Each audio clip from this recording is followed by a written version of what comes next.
آمين. اللهم صل على محمد وعلى آل محمد كما صليت على إبراهيم وعلى آل إبراهيم إنك حميد مجيد. اللهم بارك على محمد وعلى آل محمد كما باركت على إبراهيم وعلى آل إبراهيم إنك حميد مجيد. آمين. رب اشرح لي صدري ويسر لي أمري واحلل عقدة من لساني يفقهوا قولي. ربي زدني علما. وقال الله تعالى: أعوذ بالله من الشيطان الرجيم واعتصموا بحبل الله جميعا ولا تفرقوا.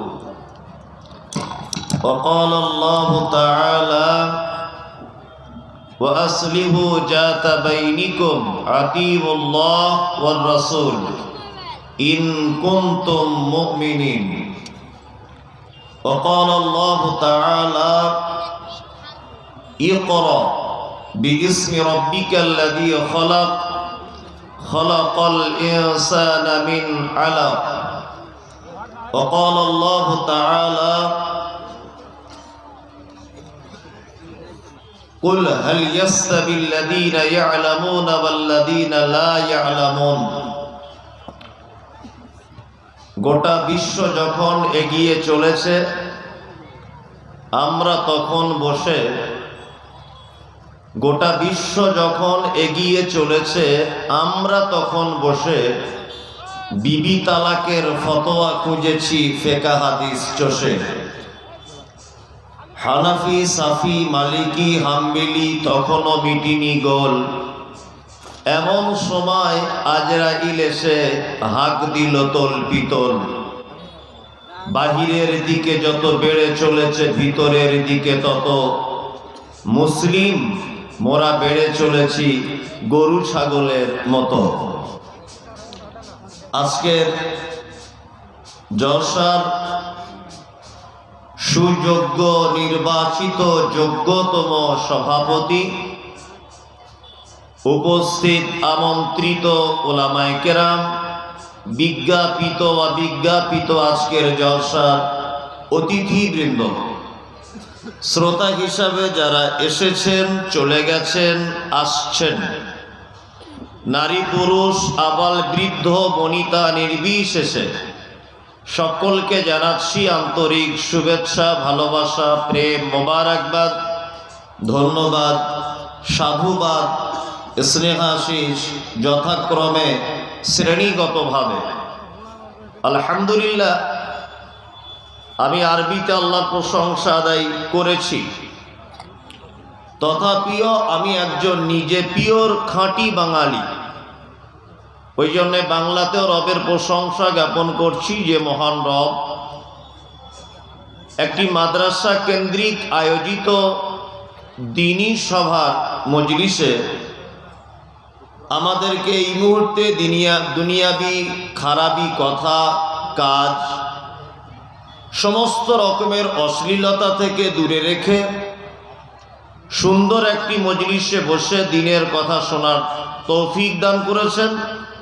তাই সংক্ষিপ্ত আকারে সকলে প্রশংসা জ্ঞাপন করি, আলহামদুলিল্লাহ। অতঃপর বিশ্ববরেণ্য নেতা জনাবে মুহাম্মদ রাসূলুল্লাহ সাল্লাল্লাহু আলাইহি ওয়াসাল্লামের উপর অজস্র দরুদ শান্তির ধারায় বর্ষিত হোক। আল্লাহুম্মা আমিন, আল্লাহুম্মা সাল্লি আলাইহি। আপনারা আমার পূর্বে বিভিন্ন বক্তাদের কাছ থেকে হাদিস এবং কোরআনের অনুকূলে অনেক জ্ঞানগর্ভ আলোচনা শ্রবণ করেছেন। আমি মানে ওই জন্য একটা কথা আছে, মানে আল্লাহ কোরআন মাজিদে বলেছেন যে ওমা তাশাউনা ইল্লা আইয়াশা আল্লাহ। মানুষের চাওয়াটা চাওয়া নয়, আল্লাহ যেটা চায় সেটাই হয়। আমার বক্তব্যের বিষয় বর্তমান মুসলিমদের অধঃপতন ও তার কারণ। আমার যেটা বিষয় আমি এখানে এসে এখন বুঝতে পারলাম, কিন্তু আমি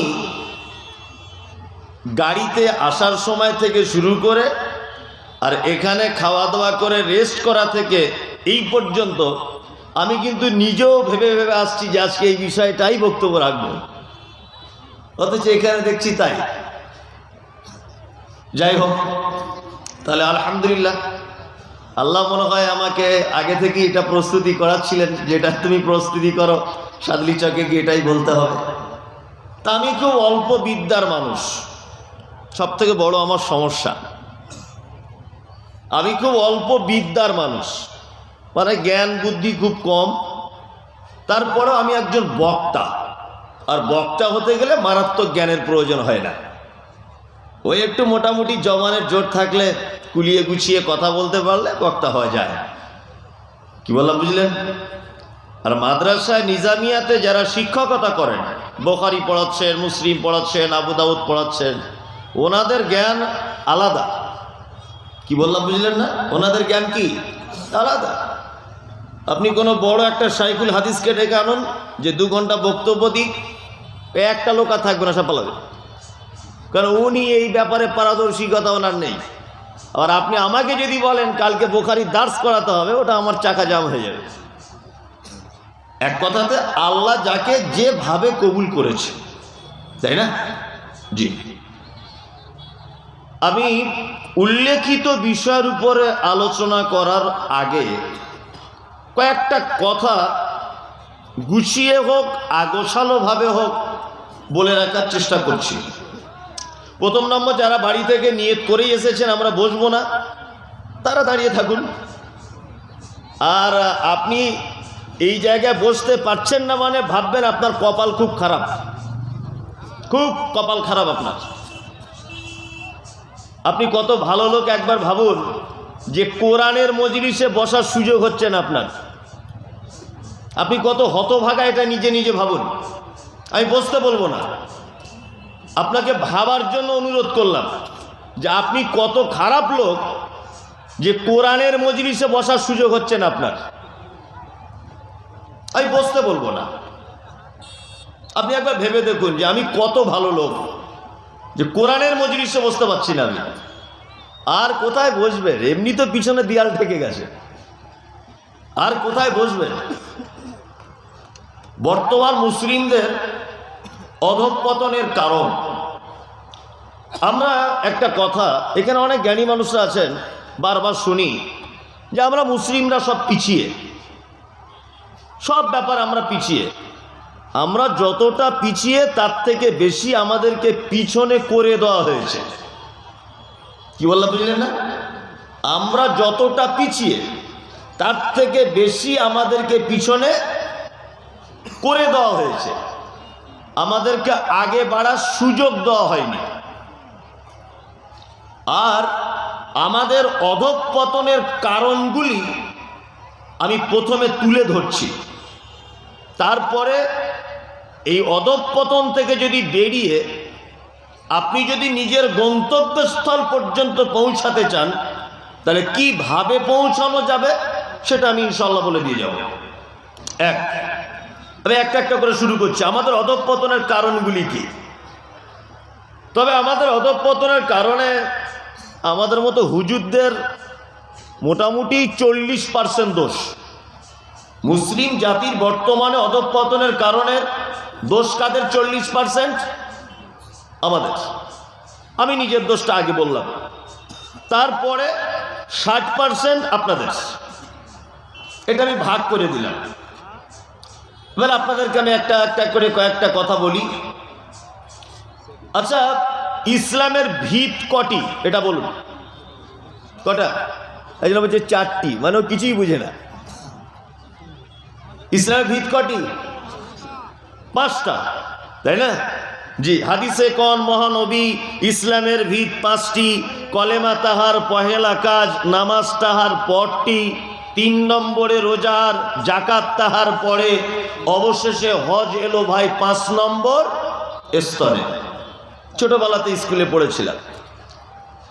তাহলে প্রথম হচ্ছে কলেমা। ইসলামের প্রথম ভিত কি? কলেমা। আমি কিন্তু আব্দুল করিম সাহেবের মতো বক্তা নয়, আমি গল্পের মতো করে বলি। প্রথম ইসলামের ভিত কটা? 5টা। প্রথম কলেমা, তারপর নামাজ, তারপর রোজা, তারপর যাকাত, তারপর হজ। ভিত পাকাপুক্ত হয়ে গেল, তাই না? ভিত পাকাপুক্ত হয়ে গেল 5টা জিনিসের উপরে। এবার আপনাকে একটা চমৎকার কথা শোনাই।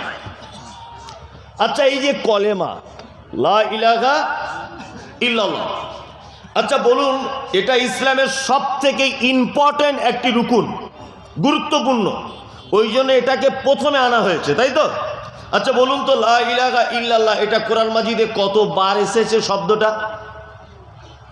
কেউ বলতে পারবেন? পারবেন না। এক এসেছে, একবার মাত্র।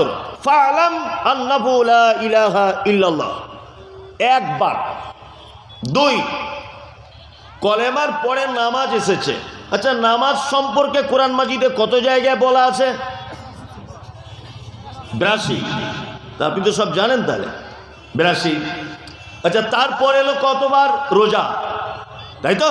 আচ্ছা, রোজার সিয়াম, এই সিয়াম সম্পর্কে আল্লাহ সুবহানাহু ওয়া তাআলা পবিত্র আল কোরআনে কত জায়গায় আলোচনা করেছেন? কারো জানা আছে? নেই। আলোচনা করা হয়েছে 11টা জায়গায়। কটা জায়গায়? 11। তারপরে এলো যাকাত, তাই তো? যাকাত শব্দ পবিত্র আল কোরআনে ডাইরেক্ট এসেছে, আকিমিস সালাত ওয়া আতুজ যাকাত। সলাতের সঙ্গে জাকাতকে নিয়ে আসা হয়েছে 29 বার, আর এক্সট্রা করে জাকাত শব্দটা উল্লেখ করেছেন আল্লাহ সুবহানাহু ওয়া তাআলা 2 বার।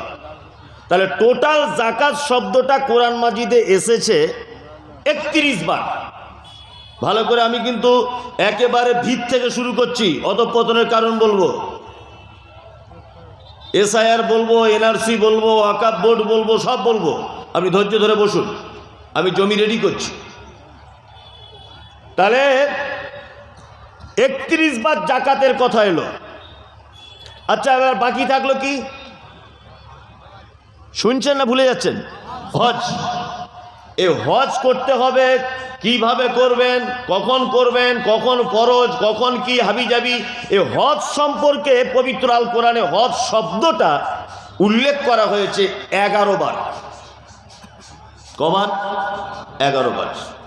আবার আমি প্রথম থেকে বলছি, কলেমা 1 বার, 2 নামাজ 82 বার, 3 যাকাত 31 বার, 4 সিয়াম 11 বার, আর হজ 11 বার, তাই তো? আচ্ছা, এবার আর একটা কথা বলি। আচ্ছা বলুন তো, শিক্ষা, দিনের জ্ঞান অর্জন করা বা শিক্ষা অর্জন করা, এটা সুন্নত, নফল না ফরজ? কোনটা?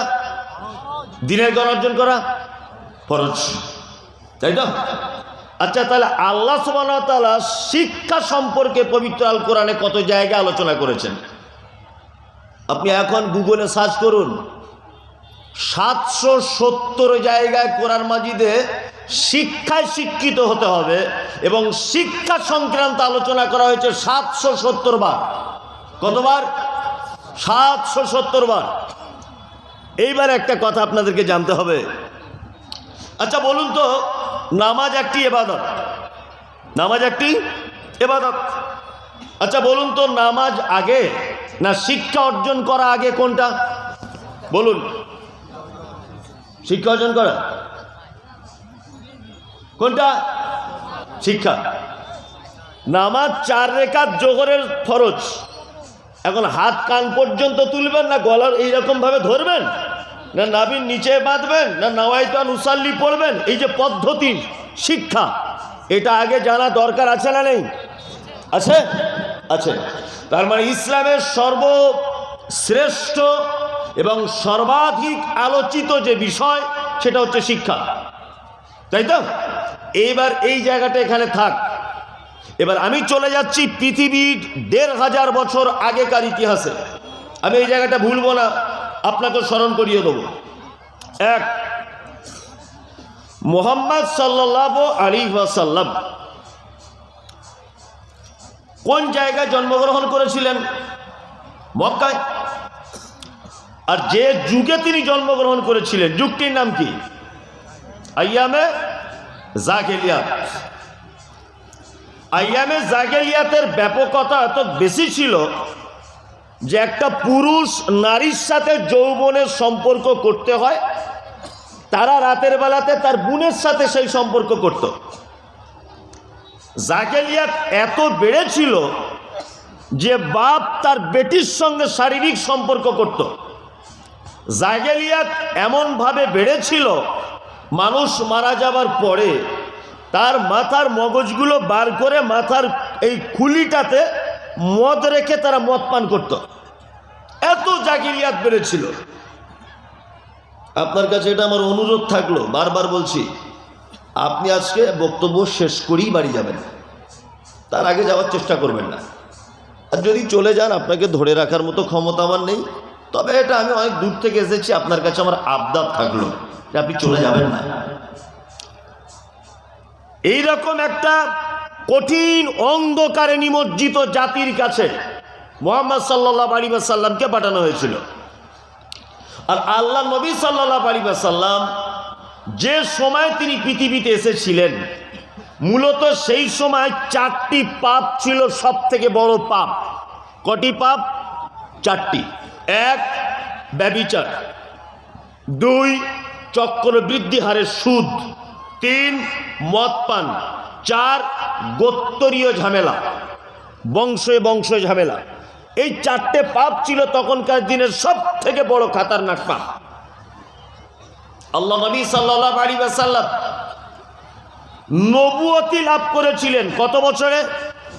40, তাই না? এই 40 বছর আগেকার ঘটনাগুলো আমি বলছি, আমি এখনো পর্যন্ত 40-এর পরের কিছু বলিনি।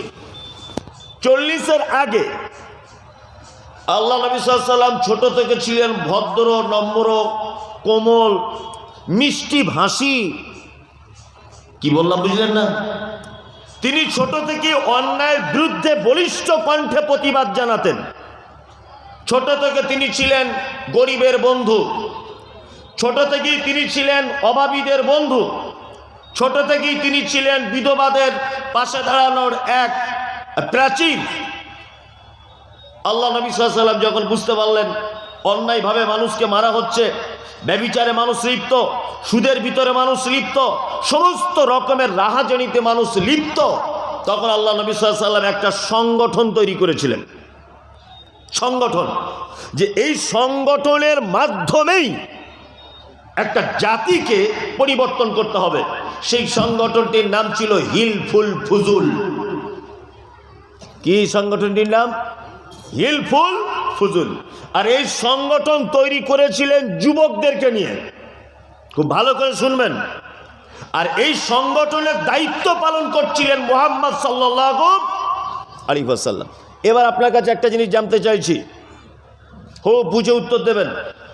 আচ্ছা, আল্লাহ নবী সাল্লাল্লাহু আলাইহি ওয়াসাল্লাম কোনো স্কুলে পড়ে লেখাপড়া শিখেছিলেন? ওনার কোনো শিক্ষক ছিল দুনিয়াতে? উনি লেখাপড়া জানতেন না, উনি নিরক্ষর ছিলেন। উনি কি ছিলেন? নিরক্ষর, আক্ষরিক জ্ঞান ছিল না আল্লাহ রাসূল সাল্লাল্লাহু আলাইহি ওয়াসাল্লামের। তবে তিনি সারা পৃথিবীর শ্রেষ্ঠ জ্ঞানী, সারা পৃথিবীর কি শ্রেষ্ঠ জ্ঞানী। তো এই জায়গাটা একটা কথা ক্লিয়ার করে দিই, বর্তমান 2025 সালে কিন্তু এই কথাটা চলবে না। আপনি যদি কোনো একজন প্রিন্সিপালকে যদি বলেন যে আমাদের ধর্মগুরু যিনি মুহাম্মদ সাল্লাল্লাহু আলাইহি ওয়াসাল্লাম তিনি লেখাপড়া জানতেন না, তাহলে এই কথাটা 2025 সালে উপহাসমূলক কথা হবে কি হবে না? যে তোমরা তাহলে সেই মুসলমান যে তোমাদের ধর্মগুরু লেখাপড়া জানে না, এটা বলবে কি বলবে না? বলবে। তাহলে উত্তরটা আপনি কি করে দেবেন? আমি মমতাজুল ইসলাম, আজকে আপনাদের এখানকার প্রধান বক্তা ধরে নেন। তা আমার বাম দিকে যিনি বসে আছেন উনি আমার শিক্ষক। তা এলাকায় বিশাল হো হো হচ্ছে, মমতাজুল ইসলাম প্রধান বক্তা, হাবি জাবি, কোকিল কণ্ঠ, সারা দেশ বিখ্যাত, বাংলাদেশ পাকিস্তান সব বিখ্যাত, সাংঘাতিক ব্যাপার। আমার নামের আগে আলোচনা হচ্ছে, ধরে নেন। এখন এই আলোচনাটা যদি এই লোকটার কাছে করা হয়, যা জানেন আমাদের বক্তাকে আসছে সাংঘাতিক বিখ্যাত লোক মমতাজুল ইসলাম, ও তখন কি বলবে? কালকে আমার কাছে নুরানি কায়দা পড়ে যা সাংঘাতিক বক্তা করছে। আচ্ছা বলুন তো, আমি যত দামি লোকই হই, আমি এই লোকটার উপরে জীবনে কোনোদিন কোনো কথা বলতে পারবো? কারণ উনি আমার শিক্ষক, তাই না? তাহলে মুহাম্মদ সাল্লাল্লাহু আলাইহি ওয়াসাল্লামের শিক্ষক দ্বারা যদি আল্লাহর শিক্ষায় শিক্ষিত করতেন, তা আর শিক্ষক ধরে নেন আবু জেহেল। এখন আল্লাহ নবী যদি বলতেন, এই চাচা আবু জেহেল শোনো, আমি মিরাজের রাত্রিতে জান্নাত জাহান্নাম সব দেখে এসেছি, বিশাল কিছু ব্যাপার, এই সমস্ত অলৌকিক ঘটনাগুলো যদি আবু জেহেলকে শোনানো হতো, তা আবু জেহেল কি বলতো? হাট খ্যাপা কোথায়, কালকে আমার কাছে ABCD পড়ছিলে, আজকে তুমি মিরাজ থেকে ঘুরে আসছো। আচ্ছা বলুন, আল্লাহ নবীর যদি শিক্ষক পৃথিবীতে থাকতো, তাহলে মুহাম্মদ সাল্লাল্লাহু আলাইহি ওয়াসাল্লামের থেকে তার সম্মান বড় হতো না ছোট হতো? বড় হতো। আমি যতই প্রধান বক্তা হই, আমার শিক্ষকরা এখন আমাকে তুই বলে ডাকে, এখনো পর্যন্ত বলে। আমি যার কাছে প্রথম জীবনে পড়েছি, এখনো দেখা হলে বলে কেমন আছিস, অথচ সারা বাংলায় আমি প্রধান বক্তা।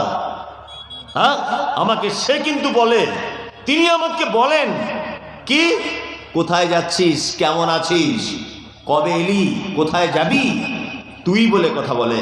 তারপরে আমি যতই পণ্ডিত হই, একজন শিক্ষকের থেকে আমার সম্মান বেশি হতে পারে না। এটা একটা লজিক। আল্লাহ সুবহানাহু ওয়া তাআলা মুহাম্মদ সাল্লাল্লাহু আলাইহি ওয়াসাল্লামকে পৃথিবীর শ্রেষ্ঠ মানুষ হিসাবে নির্বাচন করেছেন, এই জন্য তার শ্রেষ্ঠত্বর যাতে কোনো ঘাটতি না পড়ে যায়, এই জন্য পৃথিবীতে কোনো শিক্ষক নির্বাচন করা হয়নি। এবার আল্লাহ নবী সাল্লাল্লাহু আলাইহি ওয়াসাল্লাম হিলফুল ফুজুল সংগঠন পরিচালনা করছেন। এর মাঝখানে যারা সামনে বসে আছেন, আমি কিছু জিনিস ধরবো। এর মাঝখানে আল্লাহ নবী সাল্লাল্লাহু আলাইহি ওয়াসাল্লাম চলে গেলেন মক্কা থেকে 3.5 কিলোমিটার দূরে একটি পাহাড়টির নাম হচ্ছে জাবালে নূর। আর ওই জাবালে নূর পাহাড়ের একেবারে শেষ স্থানে একটি গুহা আছে, তার নাম হচ্ছে গারে হীরা। এইখানে আল্লাহ ধ্যান করতেন, এদিকে সমাজ পরিবর্তন করার জন্য সংগঠন চালাতেন, তার মাঝখানে যেতেন কোথায়? গারে হীরাতে। আপনাকে এবার আমি ধরবো, মক্কায় তখন কটা পাপ ছিল, মারাত্মক পাপ? 4টা। ব্যভিচার, মদ পান, আর সুদ, আর গোত্তরীয় ঝামেলা, 4টে পাপ ছিল, বড় পাপ। আল্লাহ নবী সাল্লাল্লাহু আলাইহি ওয়াসাল্লাম হীরা গুহাতে আছেন। একদা জিবরিল আমিন এলেন, আল্লাহ নবীকে বলছেন ইকরা, আপনি পড়ুন। মুহাম্মদ সাল্লাল্লাহু আলাইহি ওয়াসাল্লাম বলছেন আমি তো পড়তে জানি না, আমি তো লেখাপড়া জানি না। তখন জিবরিল আমিন আল্লাহ নবীর সিনার সঙ্গে নিজের সিনাটাকে ধরে চাপ দিয়ে ধরলেন, ধরার পরে বলছেন পড়ুন ইকরা। আল্লাহ রাসূল বলছেন আমি পড়তে জানি না, আবার ধরে চাপ দিলেন, বলুন ইকরা। তখন আল্লাহ নবী সাল্লাল্লাহু আলাইহি ওয়াসাল্লাম 3 বারের মাথাতে বললেন ইকরা বিসমি রাব্বিকাল্লাযী খলাক।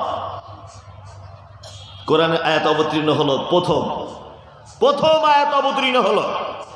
এইবার আপনাদের কাছে আমার জানতে ইচ্ছা করছে, মক্কা সব থেকে তখনকার দিনে 4টে বড় পাপ, ব্যভিচার, সুদ, গোত্তরীয় ঝামেলা এবং মদ পান। তা পবিত্র আল কোরআনে আল্লাহ সুবহানাহু ওয়া তাআলা প্রথমে এই আয়াত অবতীর্ণ করতে পারতেন। মুহাম্মদ সাল্লাল্লাহু আলাইহি ওয়াসাল্লাম আপনি ঘোষণা করে দেন সুদ হারাম, গরিব মানুষরা বিপদে পড়ে যাচ্ছে। আপনি বলুন ব্যভিচার হারাম, মা তার সম্ভ্রমকে নষ্ট করছে, বেটি তার আত্মসম্ভ্রমকে নষ্ট করছে তার পিতার কাছে, বোন তার আত্মসম্ভ্রম বাঁচাতে পারছে না তার ভাইয়ের কাছে, ব্যভিচার হারাম, আপনি এই ঘোষণাটা আগে করুন।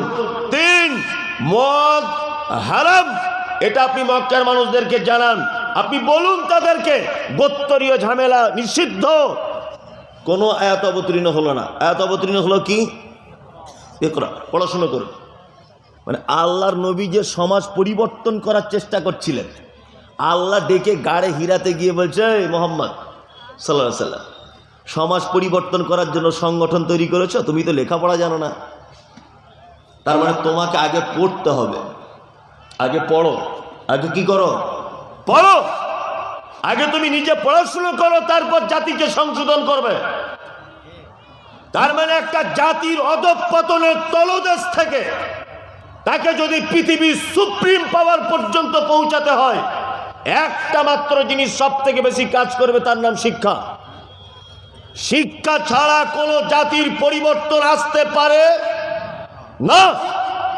এই দেখুন তার জ্বলন্ত প্রমাণ। আল্লাহ মুহাম্মদ সাল্লাল্লাহু আলাইহি ওয়াসাল্লামকে বলছেন, আপনি জাতিকে পরিবর্তন করতে চাইছেন, আপনার তো লেখাপড়া জানা নেই, আপনি প্রথমে জ্ঞান অর্জন করুন, তারপরে জাতিকে পরিবর্তন করবেন। তার মানে একটা জাতির অধঃপতন থেকে উঠে আসার, অধঃপতনের তলদেশে চলে যাওয়ার মূল যে কারণ, সেই কারণটা হচ্ছে তাদের ভিতরে শিক্ষা না থাকা। কি বললাম বুঝতে পারছেন? এইবার আপনাদেরকে একটা খুব আক্ষেপ করে কথা বলি, আক্ষেপ করে। শিক্ষা সম্পর্কে কোরআনে কতবার বলা হয়েছে বললাম? 770 বার বলা হয়েছে শিক্ষা সম্পর্কে। আল্লাহ শিক্ষার গুরুত্ব দিতে গিয়ে বলছেন, কুল হাল ইয়াস্তাবিল্লাযীনা ইয়ালামুনা ওয়াল্লাযীনা লা ইয়ালামুন। নবী আপনি বলে দেন, যারা জানে আর যারা জানে না তারা কি সমান? আল্লাহ অন্যত্তরে বলছেন, কুল, নবী আপনি বলুন, হাল ইয়াস্তাবিল আমা ওয়াল বাসীর ওয়াজ যুলুমাতু ওয়ান নূর। যারা জানে তারা চোখওয়ালা লোকের মতো, যারা জানে না তারা অন্ধ লোক। আল্লাহ বলছেন, যারা জানে তারা চোখওয়ালা লোকের মতো, যারা জানে না তারা অন্ধ লোকের মতো, তাই না? শিক্ষা ইসলাম কত মর্যাদার স্থানে পৌঁছে দিয়েছে, আপনাকে একটা দৃষ্টান্ত দিলে আপনি বুঝতে পারবেন। এখানে আলেম ওলামা অনেক আছেন। বলুন তো, বাড়িতে কুকুর লালন পালন করা বৈধ না অবৈধ? তো কারা কারা বলছেন অবৈধ? হাত তুলুন তো দেখি। আর কেউ ভয়ে তুলবে না, যে যদি গোলমাল হয়ে যায়, তাই না? জি, এই বাড়িতে কুকুর রাখা চলবে না। কেউ যদি বাড়িতে কুকুর রাখে, তাহলে প্রত্যেক দিন তার আমলনামা থেকে 2টা উহুদ পাহাড়ের সমান নেকি মাইনাস করে দেওয়া হবে।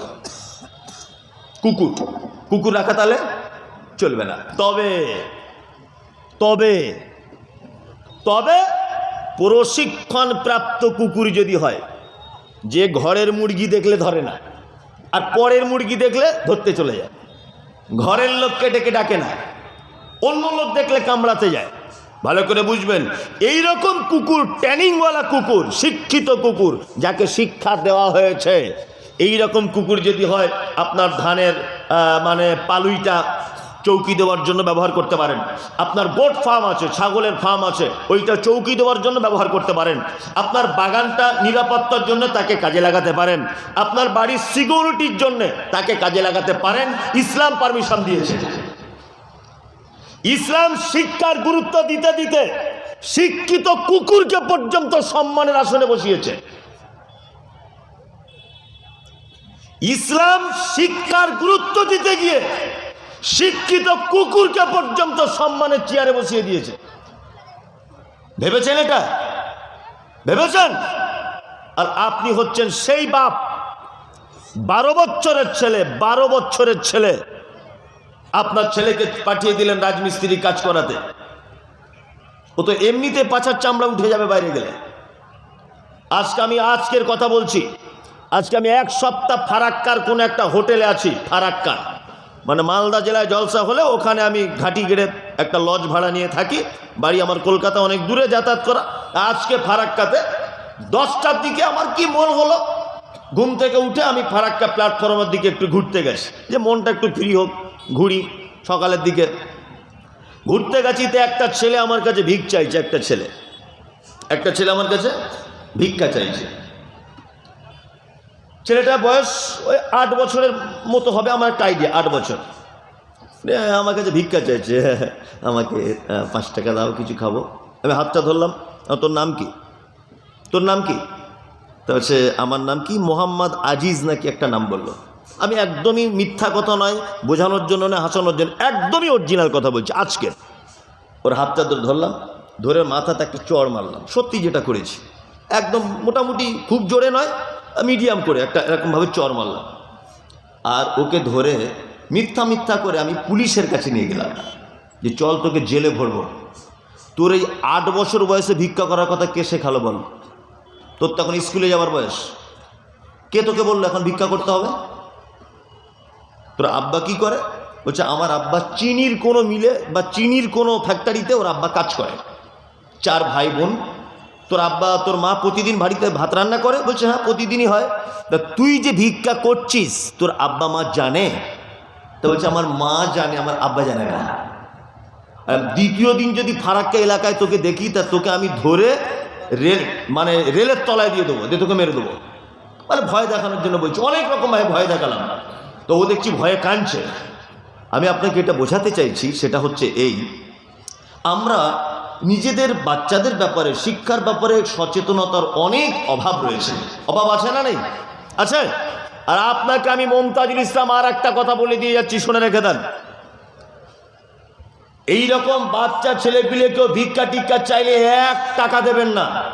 1 টাকা। যদি বলছেন কেন? ও টাকার লোভে পড়ে গেলে ও আর অন্য কিছু শেখার চিন্তা ভাবনা করবে না। 1 টাকাও দেবেন না, 1 টাকাও দেবেন না কোনো কাউকে। ট্রেনে বাসে যাদেরকে দেখবেন বাচ্চা কাচ্চা ভিক্ষা করছে, 1 টাকাও দেবেন না। আপনি দেওয়া মানে ওই টাকার পিছনের লোভে সে ছুটবে, সে আর স্কুল ঘাটে যাবে না। কি বলছি বুঝতে পারছেন? আমার বড় দুঃখ লাগে, সত্যি বলছি, আমি খুব দুঃখিত। প্রত্যেক গ্রামে মসজিদ করা নিয়ে কম্পিটিশন হচ্ছে।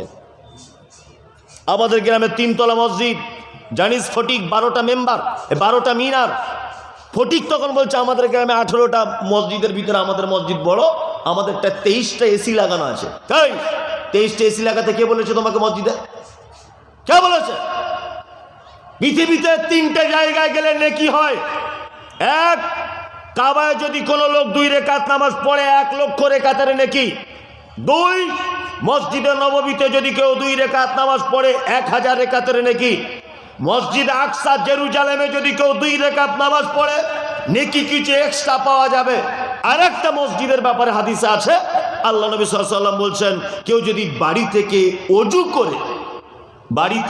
অজু করে মসজিদে কুবাতে গিয়ে যদি 2 রাকাত নামাজ পড়ে, যেটা পৃথিবীর প্রথম মসজিদ বলে আমরা জানি মসজিদে কুবা, মদিনা থেকে 3 কিলোমিটার দূরে, ওই মসজিদে কুবাতে যদি কেউ নামাজ পড়ে 1টা কবুল হজের সমান নেকি দেওয়া হবে। এই 4টে জায়গা ছাড়া পৃথিবীর কোন জায়গাতে এক্সট্রা নেকি হবে বলে কিছু জানা যায় না। আপনি খাজা বাবার দরবারে যান, মঈনুদ্দিন চিশতির দরবারে যান, আপনি আজমিরে যান, কাশ্মীরে যান, পাথর চাপড়ি যান, ফুরফুরা যান, বসিরহাটে যান, দেওবন্দে যান, যেখানে আপনি যাবেন 10 পয়সা নেকি নেই, 10 পয়সা নেকি নেই। দিল্লির জামে মসজিদে নামাজ পড়লে যা নাকি, আপনার সাঁদলি চকের টিনের মসজিদে নামাজ পড়লে একই নাকি। কলকাতার নাখোদা মসজিদে নামাজ পড়লে যে নাকি, আপনার গ্রামে ত্রিপল লাগানো মসজিদে নামাজ পড়লে একই নাকি। নামাজ পড়তে টাইম লাগে কতক্ষণ? মাত্র 10 থেকে 12 মিনিট। এই 10 থেকে 12 মিনিটের একটা ইবাদত, যে ইবাদতটার ব্যাপারে কোরআন মাজিদে 82 জায়গায় বলা হয়েছে, এই ইবাদতটা করার জন্য জাতি কোটি কোটি টাকা দিয়ে মসজিদ তৈরি করলো। অথচ যে ইবাদতের ব্যাপারে কোরআনে 770 বার বলা হয়েছে, সেই জাতি এখনো পর্যন্ত একটা উন্নত মানের নিজের গ্রামে শিক্ষার জন্য জাতির সামনে একটা স্কুল উপহার দিতে পারে না। এখনো পর্যন্ত মাদ্রাসাওয়ালাদেরকে লোকের কাছে ভিক চেয়েছে, মাদ্রাসার শিক্ষকদের বেতন তৈরি করতে হয়, বিল্ডিং তৈরি করতে হয়। কেন? কে বলেছে গ্রামে 10 লাখ টাকা 20 লাখ টাকা খরচা করে মসজিদ করতে হবে? মসজিদ টিনারই থাক, এটাই চূড়ান্ত। ওই মসজিদ বরঞ্চ আরো কি করে মোটামুটি করে রাখা যায় এই চিন্তা ভাবনা করে ওই গ্রামে একটা ভালো উন্নত মানের শিক্ষা প্রতিষ্ঠান ব্যবস্থা করুন। বলছে মসজিদ করেছি 13 কোটি টাকা খরচা করে, কোনো লাভ নেই। মসজিদ 13 কোটি টাকা খরচা করে। আপনার জাতির শিক্ষা যদি না থাকে তাহলে এদের অধঃপতনের মূল কারণ কি বলছে বুঝতে পারছেন না? একদম। শিক্ষা জাতির বিপ্লব ঘটিয়ে দিতে পারে, শিক্ষা জাতিকে সঠিক পথ দেখাতে পারে। আপনার এই জ্ঞান মনে হয় আছে কি জানি না, মক্কা এবং মদিনায় 1500 বছর আগে যারা ছিল অন্ধকারে নিমজ্জিত, যারা ছিল একেবারে অন্ধকারে ডুবে থাকা ব্যক্তি, তারা জ্ঞান অর্জন করে আল্লাহ সুবহানাহু ওয়া তাআলা তাদের সম্মান দিতে গিয়ে বলেছেন, আনআমাল্লাহু মিনান নাবিয়্যিনা ওয়াস-সিদ্দীকিনা ওয়াশ-শুহাদা'i ওয়াস-সালিহিন। পৃথিবীর চরম শিখরে তাদের পৌঁছে দিয়ে আল্লাহ তাদের নাম কোরআনে লিপিবদ্ধ করে দিয়েছেন। হযরত ওমর ছিলেন অন্ধকারের ভিতরে থাকা লোক। হযরত ওমর কি অন্ধকারে ইসলাম কবুল করার আগে মদ পান করতেন। অসংখ্য সাহাবীদের ভিতরে, অসংখ্য মানুষদের ভিতরে এটা ছিল, তারা ইসলাম গ্রহণের আগে কি করতেন? মদ পান করতেন, অন্যায় লিপ্ত ছিলেন অসংখ্য মানুষ। কিন্তু তারা দ্বীনের জ্ঞান অর্জনের ফলে তারা পৃথিবীর একেবারে সোনালী মানুষ হিসাবে গড়ে উঠলেন। আল্লাহ পর্যন্ত তাদের সার্টিফিকেট দিয়ে দিলেন। কি বললাম বুঝতে পারছেন তো? বুঝতে পারছেন? এবার আপনাদেরকে একটা চমৎকার কথা বলি।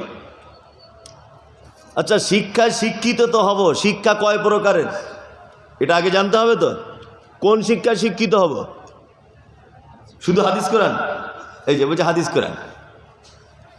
আসলে এইসব ভুল ধারণাগুলো আমাদের মাথা থেকে কবে যে যাবে এই যে বুঝতে পারি না। আমাদের কিছু আলেম ওলামাদের আমাদেরও অনেক ভুল আছে। কি ভুল বলুন তো? এই দেখুন আপনাদেরকে বলি, আল্লাহ নবী সাল্লাল্লাহু আলাইহি ওয়াসাল্লাম বলেছেন, তালাবুল ইলমি ফারিজাতুন আলা কুল্লি মুসলিমিন। প্রতিটা মুসলিম নরনারীর জন্য দ্বীনের জ্ঞান অর্জন করা কি ফরজ? ফরজ না? ফরজ। এই ফরজ বলতে আপনি কি বোঝেন? ওই 13 বছর মাদ্রাসায় পড়তে হবে আর পাগড়ি বাঁধতে হবে মাথায়? কি বোঝেন আপনি? ফরজ বলতে কি? ইসলামের বেসিক জিনিসগুলো জানা ফরজ। নামাজ ফরজ, এটা জেনে যাওয়া, তার পদ্ধতি জানা, হারাম কোনটা, হালাল কোনটা, বৈধ কোনটা, অবৈধ কোনটা, হজের পদ্ধতি কি, পিতামাতার সেবা কেমন করে করব, স্ত্রীর হক কি, এই বেসিক জিনিসগুলো জেনে যাওয়াটা কি ফরজ। তারপরে আপনি মাইকেল মধুসূদন দত্ত হন, কোনো সমস্যা নেই। কি বুঝতে পারছেন? তারপর আপনি কি হন? কাজী নজরুল ইসলাম হন, কোনো সমস্যা নেই। দুটো জ্ঞানই দরকার। দরকার আছে না নেই? আচ্ছা, আমাদের আলেম ওলামাদের শুধু কথা, ছেলে মাদ্রাসায় পড়াও, ছেলে মাদ্রাসায় পড়াও, ছেলে মাদ্রাসায় পড়াও। কি বলা বুঝলেন না? ছেলে শুধু মাদ্রাসায় পড়বে। এবার একটা কথা বলি, আমার বইয়ের কিডনিতে পাথর হয়েছে, আমার বইয়ের, এটা অরিজিনাল নয়, ও শুনলে হয়তো রাগ করবে যে আমার ব্যাপারে হয়তো বদদুয়া করে দিচ্ছে, আমি বোঝানোর জন্য বলছি। আমার বইয়ের কিডনিতে এখানে পাথর ভিতরে। তা আমি বিশাল বড় সাইকুল হাদিস মাদ্রাসায় পড়ে বিশাল বড় বড় হাদিস পড়াই। আচ্ছা বলুন তো দেখি, আমার বইয়ের পেটের ভিতরে যে পাথর, এইটা অপারেশন করে বার করার ক্ষমতা কোনো সাইকুল হাদিসের আছে? আছে? এই তো। আমি সারা বাংলার প্রধান বক্তা, আমার আছে? তাহলে এটার জন্য কি দরকার? ডাক্তার হতে হবে? তাহলে দুনিয়ার জ্ঞানের দরকার আছে না নেই? আছে? আছে। দুনিয়ার জ্ঞানেরও দরকার আছে। আপনার ছেলে একদিকে যেমন শিখবে আলিফ বা তা সা, আপনার ছেলে আর একদিকে তেমন ভাবে শিখবে অ আ ক খ এ বি সি ডি, সব কিছুর প্রয়োজন আছে, সমানভাবে প্রয়োজন। তাছাড়া তো আপনি দুনিয়াতে বাঁচতে পারবেন না। বাঁচতে পারবেন? পারবেন না। আশ্চর্যকর কথা বলি, এইবার বিজ্ঞানের সঙ্গে কোরআনের কিছু সংঘর্ষ আছে। সংঘর্ষ আছে না নেই? আছে। যদি আপনার ছেলে শুধু যদি জেনারেল লাইনে পড়াশুনো করে আর কোরআনের জ্ঞান যদি না থাকে, তবু আপনার ছেলে বেঈমান হয়ে যাবে। ভালো করে বুঝবেন। আবার আপনার ছেলে শুধু যদি সাইকুল হাদিস হয়ে যায়, দুনিয়ার কোনো জ্ঞান যদি না থাকে, তবুও দুনিয়াতে চলা বড় মুশকিল। মুশকিল কি মুশকিল নয়? মুশকিল। কোরআন বলছে মানুষকে তৈরি করা হয়েছে মাটি থেকে। কি দিয়ে? মাটি থেকে। আর বিজ্ঞান কি বলছে? বানর থেকে। চার্লস ডারউইনের থিওরি বলছে বানর থেকে মানুষ হয়েছে, তাই না? বলছে না? তাহলে কোরআনের সঙ্গে চার্লস ডারউইনের থিওরির মিল আছে? আছে না। এখন আপনার ছেলে শুধু যদি জেনারেল শিক্ষিত হয়, তাহলে ও এটা জানবে যে মানুষ হয়েছে বানর থেকে বিবর্তন হয়ে, ওটা জেনে বসে থাকলো। তাহলে এইটা জানা অবস্থায় যদি ও মৃত্যুবরণ করে, তাহলে ও বেঈমান হয়ে মারা যাবে কি যাবে না বলুন? যাবে? যাবে। তার মানে সাথে সাথে ওর কোরআনের জ্ঞানও দরকার। আমি মাঝে সাঝে অবাক হই, যদি আমি চার্লস ডারউইন যদি বেঁচে থাকতেন, আমি ওনার সঙ্গে একবার দেখা করতাম যে আল্লাহ কি আপনার মাথাতে মগজ দেয়নি? আপনি বললেন বানর থেকে মানুষ হয়েছে। আর এখনও মাঝে সাঝে অবাক হই, এমবিবিএস ডাক্তার দেখাতে গেছি, সে যেখানে বসে আছে তার পিছনে দেখছি একটা ক্যালেন্ডারে দেখছি সব ছবি আঁকা আছে, একজন এরকম করে আছে, তারপরে একজন এরকম করে আছে, তারপরে একজন এই গড়িয়ালের মতো, তারপরে একজন শিবপাঞ্জির মতো, তারপরে আর একজন দেখছি বানরের মতো, তারপরে দেখছি একজন মানুষ। এই ক্যালেন্ডার দেখেন আপনারা? এই ক্যালেন্ডার দেখতে পাওয়া যায় না? তো মনে মনে ভাবি ডাক্তার তো ডাক্তারের মাথাতে কি মগজ নাই? তাহলে এই ক্যালেন্ডার রাখে? মানে ডাক্তারও বোঝাতে চাইছে বিজ্ঞানের এই চার্লস ডারউইনের থিওরিটাকে, যে দেখো ক্যালেন্ডারে মানুষ আগে এরকম ছিল, তারপরে এই হলো, তারপরে এই হলো, তারপরে এই হলো, তারপরে এই, তারপরে মানুষ হলো। বোঝাচ্ছে না? বোঝাচ্ছে। আমার বাড়িতে একটা গাই গরু আছে, গাই গরু, তা 1 কেজি করে দুধ হয়, দেশি গরু তো ওই জন্য 1-1.5 কেজি দুধ হয়। তো আমার স্ত্রী আমাকে বলছে যে এত কম দুধে তো হবে না, এটা ছেলে আর মেয়েরই হয়ে যায়, তা আমরা কি খাবো? তা ডাক্তারকে বলে দেখুন না, যদি একটা জার্সি বাছুরের ব্যবস্থা করা যায়। জার্সি গরু বুঝেন তো? বুঝেন? তা আমি ডাক্তারকে এখানে একজন পশু ডাক্তার রয়েছেন, উনি আমার সঙ্গে কথা বলছিলেন। তা আমি একটা পশু ডাক্তারকে জিজ্ঞাসা করে বলছি, ভাই আমার দেশি গরুর পেট থেকে জার্সি গরুর বাছুর পাওয়া যাবে? ডাক্তার বলছে ইজি ব্যাপার, কোনো ব্যাপারই না, পাওয়া যাবে। আচ্ছা বলুন তো, দেশি গরুর পেট থেকে জার্সি গরুর ইঞ্জেকশনের মাধ্যমে যে বাচ্চা হচ্ছে এখন প্রজনন, এইটা সম্ভব না অসম্ভব? সম্ভব। সম্ভব না? সম্ভব। আপনি যদি ইন্ডিয়ান গরুর পেট থেকে বাংলাদেশের কোনো গরুর জাতের যদি আপনি তার বীর্য ইঞ্জেকশনের মাধ্যমে তার ভিতরে পুশ করেন, এটা সম্ভব না অসম্ভব? সম্ভব। এবার আমার মেয়ে একটু কাঁদছিল, কাঁদতে কাঁদতে বলছে আব্বা একটা কথা বলবো। বলছি কি মা বলো? বলছে একটা হরিণের বাচ্চা এনে দাও না আব্বা, খেলা করবো। বলছি দেখ মা, হরিণ তো সরকারিভাবে ধরা নিষেধ, আর কোনো জায়গায় গরু হাটে বিক্রিও হয় না, তা আমি এখন কি করব বল, কি করব বল? তা আমার স্ত্রী, মেয়েদের তো এমনি মাথা মোটা, তা আমার স্ত্রী তখন বলছে আচ্ছা দেশি গরুর পেট থেকে তো জার্সি গরুর বাছুর হলো, তা ডাক্তারকে বলে যদি একটা হরিণের ইঞ্জেকশন দেওয়া যায়, হরিণের বাচ্চা হবে না? বলছি হরিণের বাচ্চা সম্ভব নয়। তা আমি ডাক্তারকে, আমি তো জানি কি হবে ঘটনা, ডাক্তারকে ফোন করে বলছি ডাক্তার আমার মেয়ে খুব কাঁদছে, আপনি যদি একটু হরিণের ইঞ্জেকশন কোথা থেকে ব্যবস্থা করে গরুর পেটে পুশ করতেন, আর হরিণের বাচ্চা হতো।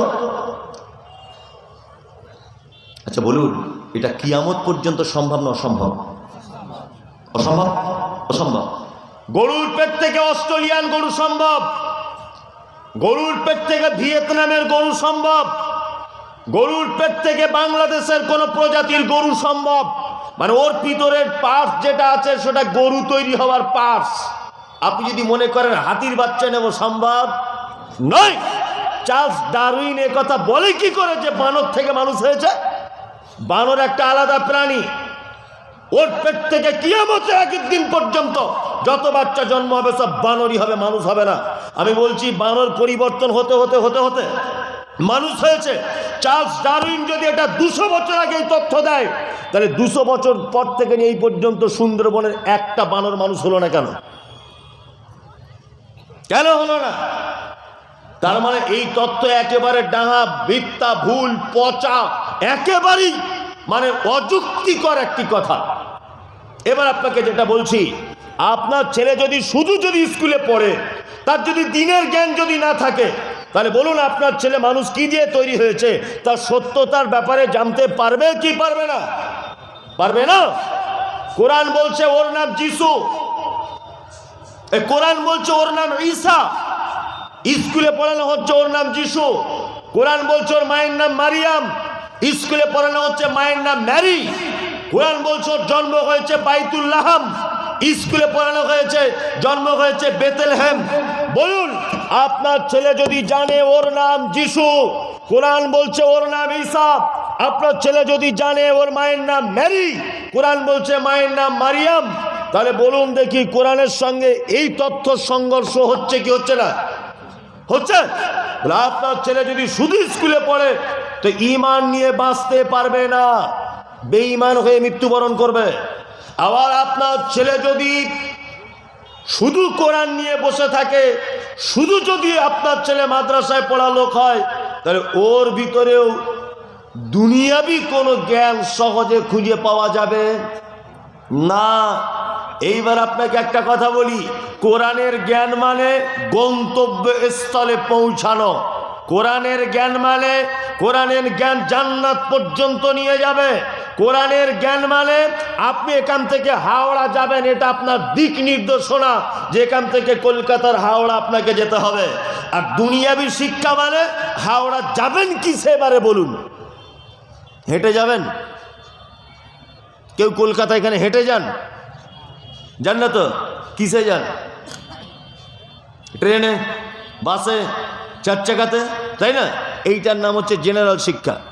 জেনারেল শিক্ষা মানে কোরআনের শিক্ষা আপনার গন্তব্যস্থলে পৌঁছাবে, কিন্তু এই গন্তব্যস্থলে পৌঁছানোর জন্য যে উপকরণগুলো লাগে, এই যে ট্রেন, এই যে বাস, এই যে রেলের পাটি, এই যে ইলেকট্রিক ব্যবস্থা, এই যে বাঁশির সিস্টেম, এই যে সিগন্যালের সিস্টেম, এগুলো সব কোন জ্ঞানে? এই যে, তার মানে দুটোরই দরকার আছে না নেই? আছে। এই দুটোই আমাদের ভিতরে নেই, দুটোই আমাদের ভিতরে নেই। আল্লাহ ওই জন্য আক্ষেপ করে বলছেন, ইন্না আরাজনাল আমানাতা আলা সামাওয়াতি ওয়াল আরদি ওয়াল জিবাল ফাবাইনা আন ইয়াহমিলনাহা ওয়া আশফাকনা মিনহা ওয়া হামালাহাল ইনসান ইন্নাহু কানা জালুমান জাহুলা। আল্লাহ বলছে, কোরআন অবতীর্ণ করতে চেয়েছিলাম প্রথমে আসমানের কাছে, এই আসমান তুমি এর দায়িত্ব নিবা? তা বলছে না, আমি নিব না। দুই, জমিনকে বললাম, জমিন নিবা? বলছে নিব না। পাহাড় তুমি নিবা? না, আমি নিব না, এর দায়িত্ব, এ খুব কঠিন দায়িত্ব। আল্লাহ বলছো আশফাকনা মিনহা ওয়া হামালাহাল ইনসান ইন্নাহু কানা জালুমান জাহুলা। অবশেষে কোরআন অবতীর্ণ করলাম মনুষ্য জাতির কাছে, আর যাদের কাছে অবতীর্ণ করা হলো এদের আবার দুটো গুণ, এক এরা জাহেল, আবার দুই এরা জালেম। জাহেল কাকে বলে? জাহেল মানে যারা কোরআনের শিক্ষা অর্জন করে না, এর সংস্পর্শে আসে না, এরা হচ্ছে জাহেল। জালেমকে যারা এটা অধ্যয়ন করার পরে মান্যতা দেয় না, এরা হচ্ছে জালেম, অত্যাচারী। দুটোই আমাদের ভিতরে আছে না? তাহলে জাতির অধঃপতনের মূলে কি? এতক্ষণ কি বললাম? শিক্ষা। শিক্ষা না থাকার কারণে, তাই না? আর কি কারণ আছে? আর একটা কারণ হচ্ছে নিজের অস্তিত্বকে ভুলে যাওয়া। আমাদের আর একটা কারণ কি? নিজের অস্তিত্ব ভুলে যাওয়া। আচ্ছা, আপনি জীবনে দেখেছেন যে কোনো কুকুর খেতে পাচ্ছে না, না খেতে পেয়ে আপনাদের মাঠের ধান গাছগুলো সব খেয়ে নিচ্ছে? জীবনে দেখেছেন? না। ও যদি না খেতে পেয়ে মারা যায় তবুও কোনো দিন ধান গাছ খাবে না, কারণ ওটা ওর বৈশিষ্ট্যর বাইরে। জীবনে কোনোদিন কোনো গরুকে দেখেছেন যে বিয়ে বাড়ি প্যান্ডেলের তলায় গিয়ে গোশ ভাত খেয়ে নিচ্ছে? ও না খেয়ে মরে যাবে, কিয়ামত পর্যন্ত খাবে না, তবুও কাজ করবে না। করবে? করবে না, কখনোই করবে না। ওটা ওর খাবার নয়, ওটা ওর খাবার নয়। এ মানুষের বৈশিষ্ট্য কি? আচ্ছা বলুন, গরু যে ডিম ভাত মাছ ভাত খেতে তার মানা, তার এই মানা করার পিছনে কেউ তাকে শিখিয়ে দিয়েছে? শিখিয়ে দিয়েছে? শিখিয়ে দেয়নি তো। না, ওর রব আগে থেকে ওকে সেটিং করে দিয়েছে, তুই এইগুলো খাবি না, এইগুলো খাবি। কি বললাম বুঝলেন? হাঁস মুরগি গরু ছাগল সবাই কিন্তু হাদিস এবং কোরআন মেনে চলে, চলে না? আল্লাহ গরুকে বলেছে তুই ঘাস খাবি, ও ঘাস খায়। বাঘকে বলেছে তুই মাংস খাবি, ও মাংস খায়, খায় না? আবার শ্রীগালকে বলেছে তুই ফটিকদের মুরগি ধরে খাবি, ও তাই করে। ভালো করে বুঝবেন। তার মানে ও যা খায় তার বাইরে কিছু খায় না। এবার মানুষের কথা বলি, আল্লাহ বলছে ইয়া আইয়ুহাল্লাযীনা আমানু, তোমরা যারা ঈমান নিয়ে এসেছো, ইন্নামাল খামরু ওয়াল মাইসিরু ওয়াল আনসাবু ওয়াল আজলামু রিজসুম মিন আমালিশ শাইতান ফাজতানিবুহু লাআল্লাকুম ইয়াকিলুন লাআল্লাকুম তুফলিহুন, লাআল্লাকুম তুফলিহুন। আল্লাহ তাআলা বলছেন, এই ঈমানদাররা, তোমাদের জন্য মদ হারাম। মদ কি? হারাম। এটা মুসলমানরা খায় না, অবশ্য খায় না তো, খায়। তারপরে আপনার থেকে একটা গরুর দাম অনেক বেশি, অনেক। কারণ কি বলুন তো? গরু নিজের বৈশিষ্ট্যের উপর অটুট। ওকে আল্লাহ যা নিষেধ করেছে তা খায় না, আর যা খেতে বলে তা খায়, তাই না? এর একটা কথা বলি, এখন আমি ছাত্র, তা উনি শিক্ষক, উনি আমাকে খুব মারছেন, খুব মারছে আর বলছে তুই কি গরু, তুই কি গরু। এইটা উনি যে বলছেন গরু, এইটা যদি গরু যদি শুনতে পেত না যে আমার সাথে মমতাজুলের তুলনা করছে, তা ও গরু ওই আপনার হরিশ্চন্দ্রপুর থানায় ওর নামে কেস করে দিত যে আমার সাথে তুলনা করছিস কেন। আমি কি আর মমতাজুলকে, আমি আল্লাহর দেওয়া সমস্ত বিধান মেনে চলি, মমতাজুল মানে না। তার ওর থেকে আমার কোয়ালিটি অনেক উন্নত মানের, অনেক উন্নত মানের। কুকুরের কোয়ালিটি অনেক উন্নত মানের। কুকুর মরে যাবে তবুও কোনোদিন কাঁচা আলু দিলে খাবে না, খাওয়া নিষেধ, কোনোদিন খাবে না। আপনি কুকুরকে দেন, কালকে একটা কলা ছিলে দেন তো দেখি কোন কুকুর খায়? ও না খেতে পেয়ে মারা যাবে তবুও খাবে না, কারণ ও নিষেধ করা আছে, তুই ওটা খেতে পাবি না, ওটা তোর খাবার নয়। তোর খাবার কি? বাচ্চা ছেলে সকালবেলা রাস্তার ধারে পায়খানা করে দিয়েছে, গন্ধ করছে খুব, গিয়ে চেটে মেরে দে যা। তোকে ম্যাথরের ডিপার্টমেন্টে তৈরি করা হয়েছে, যত নোংরা আছে তুই খেয়ে সাফ করবি। সাল্লিচক মাদ্রাসায় জলসা হবে, গরুর গোস্ত খেয়ে চারিদিকে ফেলবে, পচবে, গন্ধ হবে, বান্দা রোগে আক্রান্ত হবে। এই জন্য তোদের এই ডিপার্টমেন্টে বানিয়েছি। ওগুলো তো আর সেক্রেটারি পরিষ্কার করবে না, সে তো হেডমাস্টার। মমতাজুল ইসলাম তো করবে না, তো বড় আলেম। হেড মাওলানা তো করবে না, তো সাইকুল হাদিস। তো এইসব পরিষ্কার কে করবে? এক কাজ কর, কারু করার দরকার নেই, কুকুর তোকে বানিয়েছি। তোর ডিপার্টমেন্ট হচ্ছে ম্যাথর, শুধু পরিষ্কার পরিচ্ছন্ন করা। করে কি করে না? পৃথিবীর সমস্ত কিছু রবের নির্দেশ অনুযায়ী দায়িত্ব পালন করে। দায়িত্ব পালন করে না শুধু কে? কে? মানুষ। ওই জন্য আল্লাহ আক্ষেপ করে বলেছেন উলাইকা কাল আনাম বাল হুম আযাল। আরে মানুষ তো খারাপ খারাপ চতুষ্পদ প্রাণীর থেকে নিকৃষ্ট। কে বলছে এটা? আল্লাহ। আবার অনেক দিন আগেকার একটা কথা মনে পড়ে গেল, শায়েখরা হয়তো ভালো জানবেন। ওই আপনার জামিয়া সালফিয়া থেকে সম্ভবত একটা পত্রিকা বার হতো, আল বালাগ। আল বালাগ পত্রিকা আসতো, জানি না এখন আর আসে কিনা। তা ছাত্র জীবন থেকে আমার এই পেপার পত্র পত্রিকা এসবগুলোর প্রতি খুব নেশা ছিল, খুব নেশা, ভালো করে বুঝবেন। তা ওই পত্রিকাটা মাদ্রাসায় এসেছে, তখন আমি মাদ্রাসায় পড়ি, তখন আমি ত্রিমিজি পড়ি মনে হচ্ছে। তা একদিন জানালার সাইডে পায়ের উপরে পা তুলে পত্রিকাটা পড়ছি, উর্দুতে লেখা, উর্দুতে। তখন মোটামুটি উর্দু একটু আধটু বুঝি। তা ওখানে এক জায়গায় একটা লেখক লিখছে ইনসান কি ইনসানিয়ত কি তারিফ, মানে মানুষের যে মনুষ্যত্ব তার পরিচয়। ওখানে একটা লেখা হয়েছে, লেখাটা বিশেষ করে আলেমরা শুনলে বিশাল কাজ হবে, এটা অনেক শিক্ষা আছে। তা ইনসানকে ইনসানিয়ত কি তারিফ পড়ছি, পড়তে পড়তে ইউপিতে বারাবাঙ্কি বলে একটা জায়গা আছে, বারাবাঙ্কি। ওই লেখক পত্রিকা লিখছেন, বারাবাঙ্কি জেলার একটা ঘটনা তিনি উল্লেখ করেছেন, রবের সঙ্গে বান্দার কি সম্পর্ক, ঘটনাটা উল্লেখ করছেন। উল্লেখ করতে করতে লেখক তিনি লিখছেন যে ইউপির বারাবাঙ্কি জেলার একটা 6 ফুট লম্বা সাদা ধবধবে পরিষ্কার লোক একটা বাড়িতে ভিক্ষা করতে এসেছেন। ভিক্ষা, দরজায়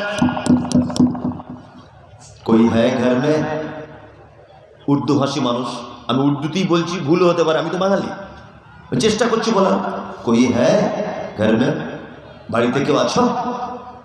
তার ভিতর থেকে আওয়াজ আসছে, ভিখারিটা বলছে বাড়িতে কেউ আছো? তার ভিতর থেকে আওয়াজ আসছে ঘরওয়ালি মে এক লড়কি হো, বাবু আপ কাহা সে আয়ে হো।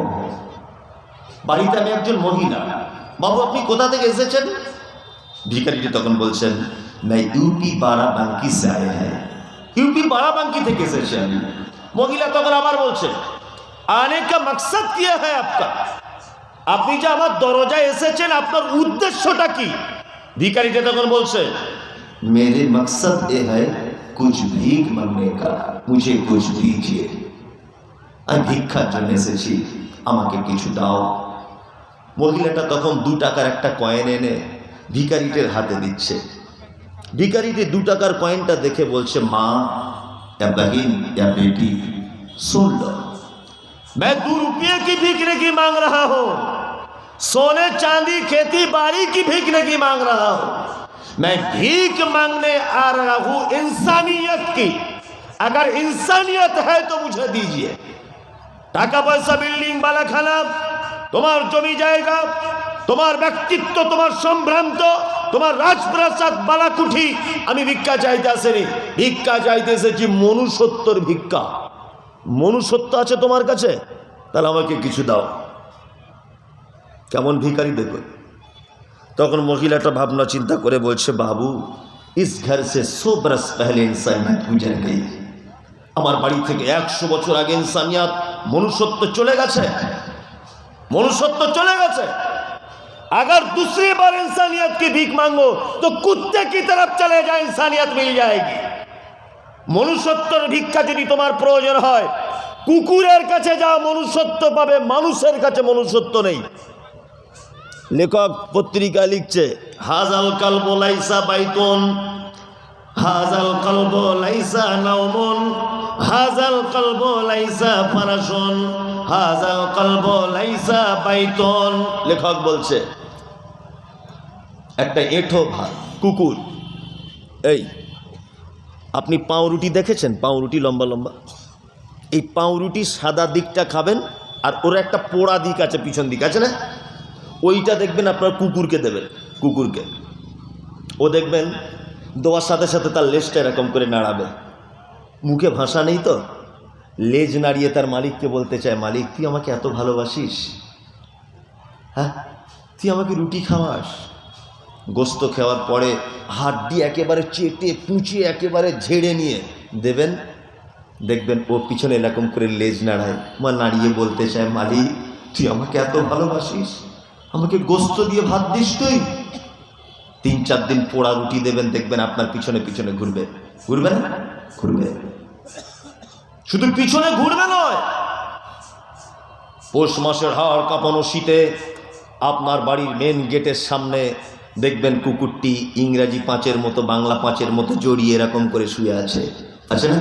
আচ্ছা, চোর এসেছে বাড়িতে রাত 2টো, নিজের ভাষায় বলছে, কে তোরা? আমার মালিক পোড়া রুটি খাওয়ায় ডিউটি পালন করছি, কে? হাড্ডি দেয়, কে তোরা? চোর যখন তালা ভাঙছে, ক্যার করে তালা ভাঙছে, ও তখন একা সামলাতে না পেরে বু বু বু বু করে সব কুকুরকে এক জায়গায় করে দিয়ে নিজের ভাষায় বলতে চায়, আয় তোরা আয়, আমার মালিককে মারতে এসেছে। করে না? করে। লেখক কি বলছে? হাজাল কলবু লাইসা বাইতুন, কুকুর এমন এক প্রাণী তার নির্দিষ্ট থাকার কোনো ঘর নাই। হাজাল কলবু লাইসা ফারাশুন, আপনি আপনার বিবি ছপ্পর খাটের উপরে, গদির উপরে, নরম বালিশের উপরে মাথা দিয়ে শুয়ে আছেন, ঘরের ভিতরে হিটার জ্বলছে, আর গরমের দিন হলে বাড়ির ভিতরে এসি চলছে, আর আপনার আঁঠু ভাত আর আপনার পোড়া রুটি খেয়ে দায়িত্ব পালন করছে কুকুর।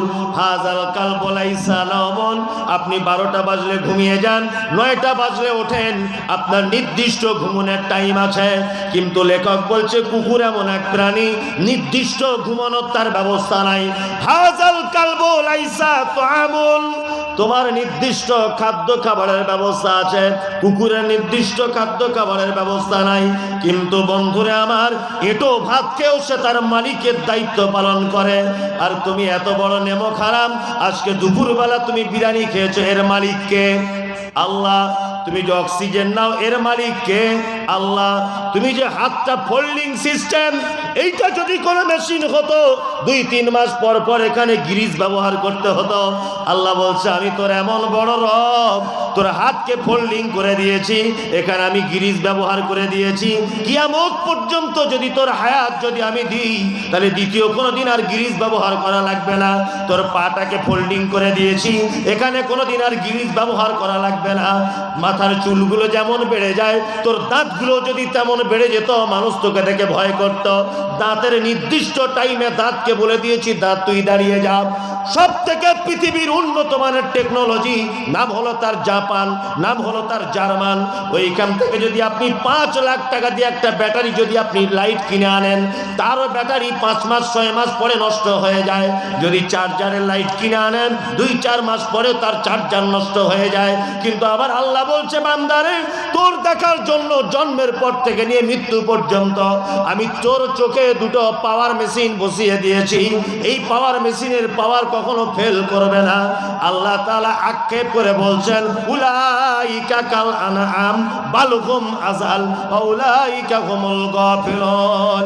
এত কিছু দেওয়ার পরেও যারা আমার প্রতি কৃতজ্ঞতা